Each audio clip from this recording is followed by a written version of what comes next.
روح أبوتيسا برو لا يمغالي همغاني تاريخ دا معلي هاي همغاني تاريخ دا. بسم الله الرحمن الرحيم وبه نستعين على أمور الدنيا والدين. رب اشرح لي صدري ويسر لي أمري واحلل عقدة من لساني يفقهوا قولي. السلام الله عليكم ورحمة الله وبركاته. رمضان كريم. waxaan maanta duubaynaa casharkii sideedaad oo noqonaya arday cashar ka mid ah casharadiin harsanaa ee maadada biology-ga ee human physiology-ga unitkiisii ugu dambeeyay oo la yiraahdo habdhiska taranka amba si kale hadii ardaygii la yiraahdo sheeg magaca labaad uu leeyahay bal hadda u fiirso waxa weeyaan genital system habdhiska jinsiga ina xubnihii taranka laga hadlaya habdhiska jinsiga marka ujeedooyinka casharka ee ka daba fiirso ujeedooyinka casharku yeelanayo waxa ugu muhiimsan kuwan soo socda koow baleeg ardayo waxa weeyaan to describe inuu ardaygu sifeeyo male labkii and female iyo dhadigii reproductive system habdhiskoodii taranka ee bini aadamka la sheegay waliba bini aadamkeenu ka hadlayno waa koonaynu ku jirnay loo yaqaano tusaale ahaan oo kale mammalian isku waa kuwe waa naasleydi weeyaan marka to describe inuu ardaygu sifeeyo badoo fiirsada sifaynta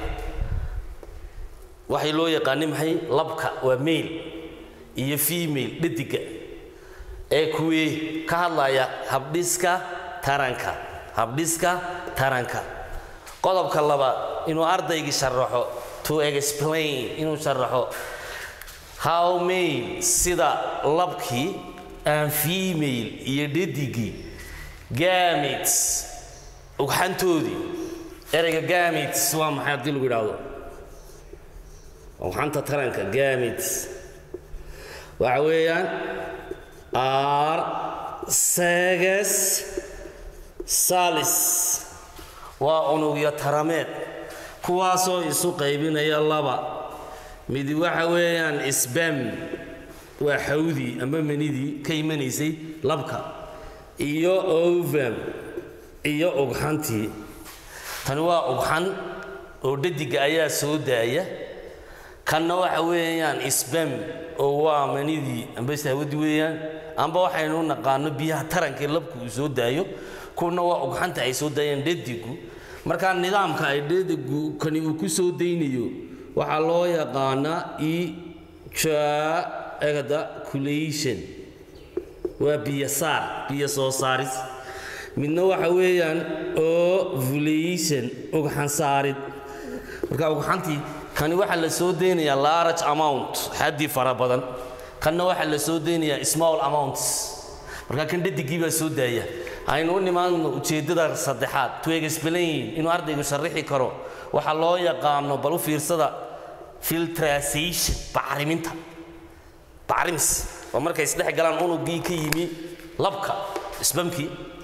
iyo ugxantii dhadigu markay isu tagaan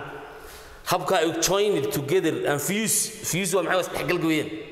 dabadna produce zygote ay soo saaraan abuur ayaa loo leeyahay filtration waa bacrimis iyo sida inuu sharaxo ardaygu kobaca sidoo uu kobcayo sidoo uu korayo embryo urkujirki faram marka laga imaado conception maalintuu ilmihii uurka galo amba gabadhii dhadigu calooshii ku qaado ilmagalka ugu horeeya la yiraahdo consumption ay qaadato uur inay heshay ilaa dhalida babies nidaamkaas aynu baran doonaa sidoo ilmihii yara u kobcayo macnaha faram mudqa ilaa iyo dee uu noqdo waxa weeyaan inuu ardaygu sifayn karayo waxa loo yaqaano maxay isbedelka ku dhacaya maxay takes place xagee waliba ka dhacaya waxa loo yaqaano eega doo fiirsada waa boys la inamadii iyo girls hablihii xagga qaangaadnimada xagga u qaangaadka inaynu qaangaaday isbedeliska astaamaha lagu garanay qaangaadka inantii waa inamadii iyo habli marka puberty waa maxay waa stage and time they become mature by the boys and girls marka qofkii noqdo ilankii yara qaangaad weynaado qaangaad noqdo halkan uu kale hadda baardayo definition qeexitaanka waa inuu naqaan horta taran marka tarankii marka la qeexay xalanaysa qeexitaankiisu wuxuu noqonayaa reproduction taranku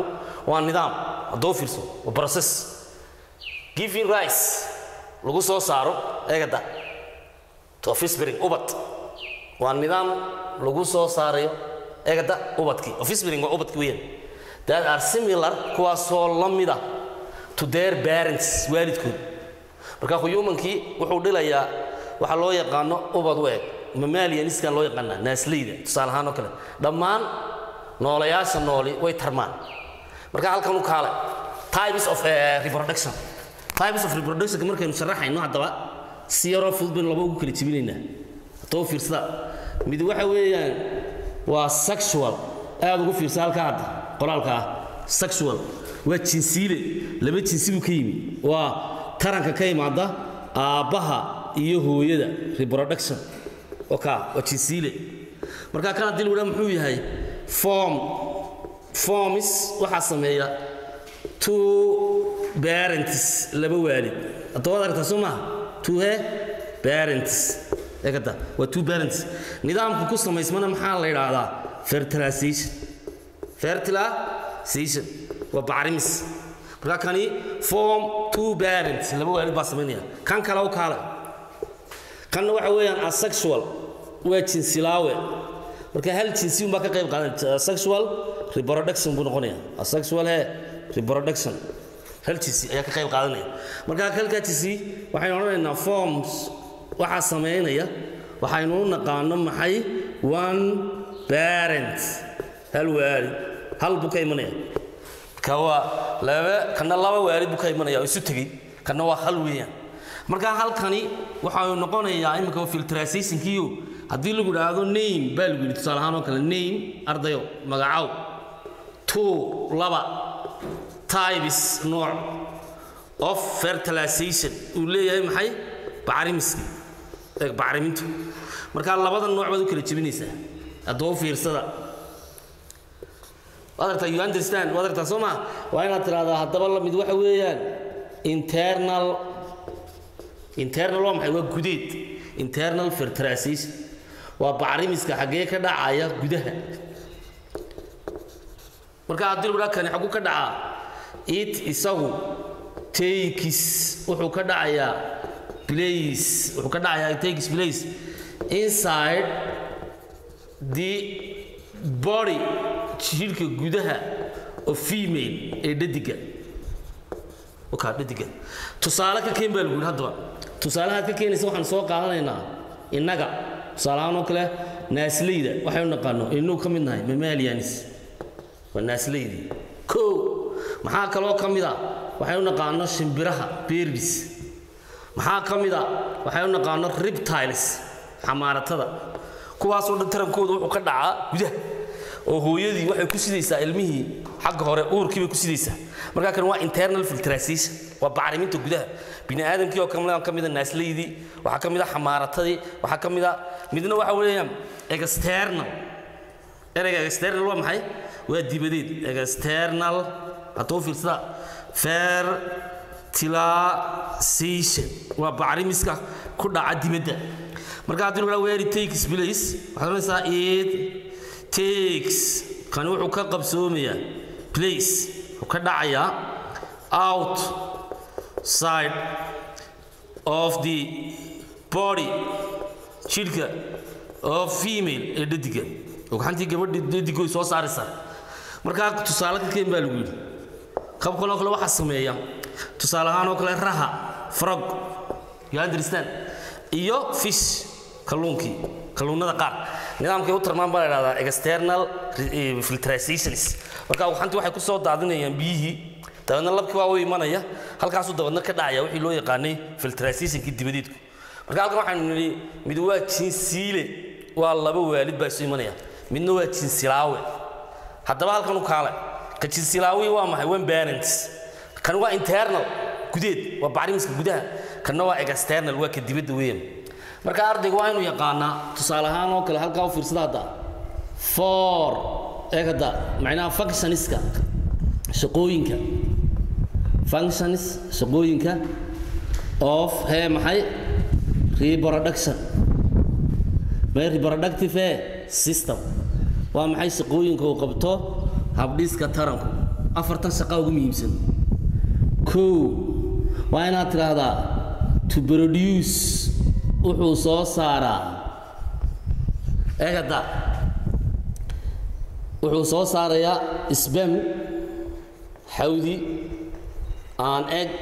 iyo waxantii unugyadii dhadiga iyo labka sperm cells aan maxay wixii loo yaqaan egg cell ay soo saareen qodobka saddexaad qodobka labaad soo saaraya waxay tahay to produce inuu soo saaro waxa loo yaqaan wuxuu soo saaraya adoo fiirsada hormones dheecaamo waliba ku dhiig raacaya ee loo yaqaano endocrines amba gonad glands waxa loo yaqaan qodobka kale waxa noqonaya to sustain eega waa to maintain inuu ilaaliyo maintain waa ilaalinta aan iyo maxay hadoo fiirsada sustain joogteynta sustain waa maxay waa joogteyn in la ilaaliyo oo la joogteeyo eegada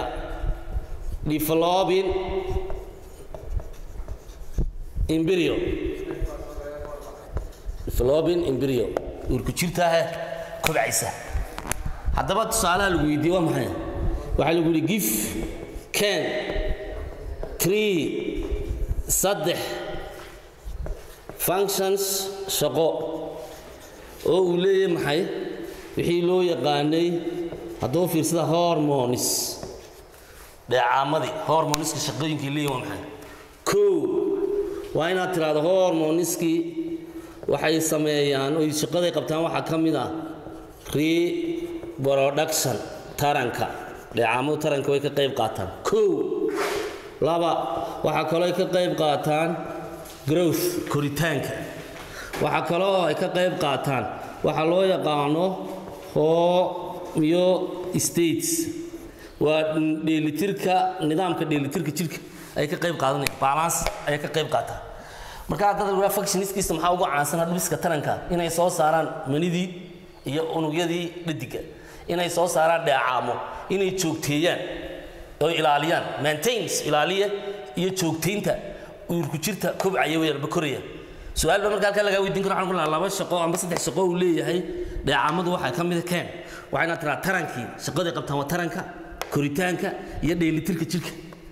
homeostasiska in nidaamka loo dheelitirayo maxay tusaale ahaan oo kale dheelitirka hadii loo wax ka sheeg hadii egg uu yahay jirka bini aadamku 37 degree eegata hadii uu taloo kale hoos uga dhaco oo uu noqdo 35 degree amba uu kor uga kaco oo uu noqdo tusaale ahaan oo kale 40 ayuu noqday nidaamka loogu soo celinayo 37 iyo nidaamka kor loogu celinayo maxay toolay kor loogu qaadayo 37 loo gaarsiinayo ayaa loo yaqaanaa homeostasis waa dheelitirka weyn midna waa feedback lagu soo celinayo sababta awgeed ayaa loo sameeyaa waxa loo yaqaano maxay in la yiraahdo homeostasis way ka kaalay hadaba halkan imka waxaan ku qoraynaa qaab dhismeedka hadda u fiirsada structure of is spermatozoa waa maxay hadaba dil ugu dhaadiyo spermatozoa waxa weeyaan badanaysaa waa sperm cells qaab dhismeedkii leeyihiin amba waxaynu naqaano maxay gametes ugaxansideey unugyada taranka gametes kuwa marka halka waxaynu ku sawiraynaa spermatozoa waliba ka labka ayaynu sawiraynaa kii labka marka labka wuxuu yeelanayaa tusaale ahaan oo kale sawirka aad ugu fiirsada waxa weeyaan halka waxaan ku sawiraynaa head waa madaxii biyaha taranka labka halkaan waxaan ka dhigaynaa waa luqun yar halkaan waxaan ka dhigaynaa qayb dhexe oo fiirso halkaan waxaan ka sameynaynaa dabadii ku dabaalinay that's the main point adartaan soma halkaan wuxuu ku yeelanayaa waxa loo yaqaan jabiye dalooliye oo loo bixinayo maxay acrosome acrosome-ka dulna muxuu yahay waa lysis waa jabiye halkanna wuxuu ku yeelanayaa nucleus too fiirsada oo nucleus waa maxay waa buudi nucleus waa buudi inta hadii lagu magacaw ardayo maxaad ku magacaabays yaa ii sheegay waa inaad tira waxaan ku magacaabaynaa macallin waa head waa madaxii haddaba fiirsada this the head hadii lagu maxaa ku jira waa inaad tiraahdo wuxuu ka koobay acrosomes waa jabiye nucleus oo buudiya hadii lagu nucleus-kani muxuu ka kooban yahay oo ku sii jira waxa ku sii jira wada noqonaysa buuyaro nucleolus waa buuyaro iyo genetic materials waa hidasidayaal genetic materials oo DNA-dii iyo chromosomes-kii iyo genes-kii macnaha hidawadayaashii iyo gene hidii iyo kuwaas ku jira halkani waxa ku jira qaabeeye waxa loo yaqaan qaabeeye waa maxay amba nidaamiyaha unugyada centriole waa nidaamiye centrioles waa nidaamiye muxuu nidaaminayaa arrangements of the egg of the maxay to sperm qaabkii ku jiray halkan maxaa ku jira tamar dhaliye mitochondria mitochondria waa tamar dhaliyani muxuu qabtaa hadii lagu yiraahdo provide wuxuu siiyaa provides wuxuu siinayaa energy tamar of egg of sperm shahwadi to move inay ku socoto waayo to reach waxa la doonayaa in la gaarsiiyo in the egg halkan muxuu ku yeelanayaa tail waa dabo inta dhexe hadii lagu magacaw intaasi waxa weeyaan waa middle waa bartankii waa middle waa bartan middle okay u fiirsada middle waa bartanka maxaa ku jira hadii lagu yiraahdo waxa ku jira waxa loo yaqaan mitochondria madax maxaa ku jira waxa ku jira acrosome waa jabiye inuu jabiyo acrosome shaqadiisu maxay tahay waa to penetrate analyze inuu ka dhex galo oo uu jabiyo the egg during the filtration kani waa maxay carries genetic materials and nucleolus buuyaradii nucleolus-ka shaqadiisu maxay tahay manufacturing inay soo saarto ribosomes egada waa tamar sameeyay iyo RNA-da inay sameeyaan kuwana waa genetic materials oo DNA-dii bay sidaan kani waa mitochondria waa tamar dhaliye marka mitochondriadiina hadii uu qaabkeedu waa sidee waa laba lakable waa laba xuubka guduhu waa spherical dibadu waa sida beedko kale xuubka guduhuna waa folding waa qalqalooc waa nidaamka qalqalooc kale oo isdaafaya waa qaabka saasoo kale u samaysantay marka tamartii baa ku kaysan that generate kani waa maxay muxuu fududeeyaa hadii lagu yiraahdo facilitating wuxuu fududeynayaa locomotions and flagella socodka iyo dabaasha mira xaraareedka sidiisoo kale marka isagu si dhaaragtii uma ordee moving side by side dabadani dhinac u leexanaysa way dabaalsiinaysa halka maxaa kaaga soo baxaya markaasi in habdhiska taranku uu ka mid yahay waxyaabaha ugu muhiimsan marka halka waxaad ku arkaysaa inaynu u bixinayno ka faa'iideysi taa halkan u yara kaale imika halka waxaad ku nidaaminay wixii loo yaqaanay taran maxaa lagu qeexaa waa nidaamka lagu soo saaro ubad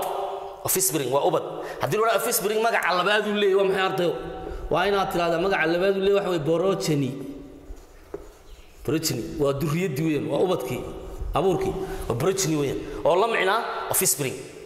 that similar kuwaasoo leh isku mid to their parents inay la mid noqdaan waalidkood dhammaan noolayaashu way tarmaan noocyada taranka waa qaar jinsi laba waalid buu iska yimi habku ku yimaadaana waa bacrimiskina laba loo qaybiyaa bacrimiska gudaha iyo bacrimiska dibadda bacrimiska guduhu wuxuu ka dhacaa gudaha jirka dhadiga ogxantii waxa lagu kaydinayaa embryo urku jirkii amba uterus waa makaankii ayaa lagu galay marka makaankii tusaale ahaan oo kale aqalka xagga dambe ku arki doonaa habdhiska taranka dhadigay hordhici been wali ku jirnaa waxa kamid ah xayawaanka reproduction-koodu ka dhaco maxay tulu gudaha waa naasleyda oo inuu kamid nahay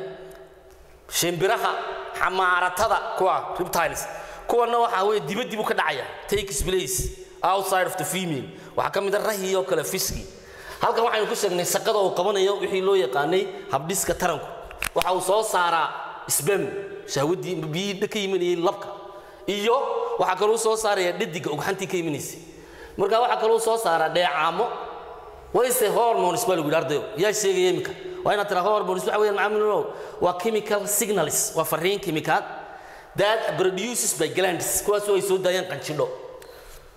to pass dabadeedna waxa lagu sii daaya release to the bloodstream pass marinada dhiiga ayay marayaan marka glandskina laba loo qaybiyo qaar marin leh iyo qaar aan marin lahayn ayaa loo kala qaybinaya maxaa kale oo kamid ah maintains waa ilaaliye and sustain joogteeye embryo developments marka su'aal baa halkan ka soo baxday sheeg saddex shaqo uu leeyahay three functions saddex shaqo oo uu leeyahay waxa loo yaqaan dheecaamadu taranka koo way ka qayb qaataan koritaanka way ka qayb qaataan dheelitirka jirka sawirkan u kaalay spermatozoa waa ugxanta labka ee loo yaqaan shahwadii ama mu'minidii ama gametes ka kamid ah marka waa male gametes waa ugxanta labka weeyaan u fiirso doonta ugxanta labka waa saddex waji madax dhex dabo madaxa maxaa ku jira jabiye acrosomes maqays maxay tahay waa lysine burburin inuu jabiyo and penetrate dhex galo waxa loo yaqaan embryo in egg bedki nucleus waa buudi waa taqaananiyadu laba ka koobantay tusaale ahaan ka kale waxay ka koobnaan kartaa waxa loo yaqaan in nucleolus buu yaro iyo genetic material qodob baynu haddaba ku saleynaa halkan adoo yar fiirso ardayga sidoo yar fahmo qodobka adoo yar fiirsada idinko la soconaya kamaradii sida kolba u shaqeynayso halkan waxaan idinku yar tusayaa symbol inagoo soo gabagabeyn doona qaab dhismeedka ay yeelanayso tusaale ahaan oo kale nucleus ardayda qaar bay confuse ku tahay qaab dhismeedkiisii marka qaab dhismeedkii markaynu sawirayno si aynu yar madoobayno waxaanu ka dhigaynaa halkan dhaarak wareeg yaro dhaarak oo go'an yaro wareega oo dhaarak bal u fiirsada dhaarak waa madow liid yaro madow ka go'o leh doo fiirso marka waxa uu soo bixi doonaa imka xariiqa aan sawiraya qaab yar buu soo bixi doonaa doo fiirsada doo fiirso kuwa aan imka sawiraya waxa weeyaan wixii loo yaqaanay maxay waa nuclear membrane waa xuubka buuda ayaan imka sawiraya halka imka waxaan u bixinayaa liidadka yar madow ee kala go'an ardayo waxaan u bixinayaa imka halka nuclear adoo yar fiirsada nuclear membrane waa xuubka buuda xuubka buudu muxuu yahay waxa uu kala xidhaa the nucleus buudi and the cytoplasm ayuu kala xidhaa halkan kale halkan waxa weeyaan waa nuclear boards waa daloolka buuda weeyaan marka passage buuxuu yahay wixii halkan laga soo qaaday ee la gaarsiinay cytoplasmka ayuu ka shaqaysiinaya halkan kale halka ay iminka madoobeeyeen bartayada madow ku sameeyay waxaan u bixinayaa buuyaro oo taataan iminka ka hadlay nucleolus waa buuyaro weeyaan buuyarada shaqadeedu maxay tahay ribosomiskii bay samaysay soo saarto halka ribosomiska lagu soo sameeyo iyo RNA-da halkan kale xarariyada yaryar waxaa loo bixinayaa miiqyada hidasidaha koro ma tid miiqyada hidasidaha weeyaan halkan kale intan kale intan waxa weeyaan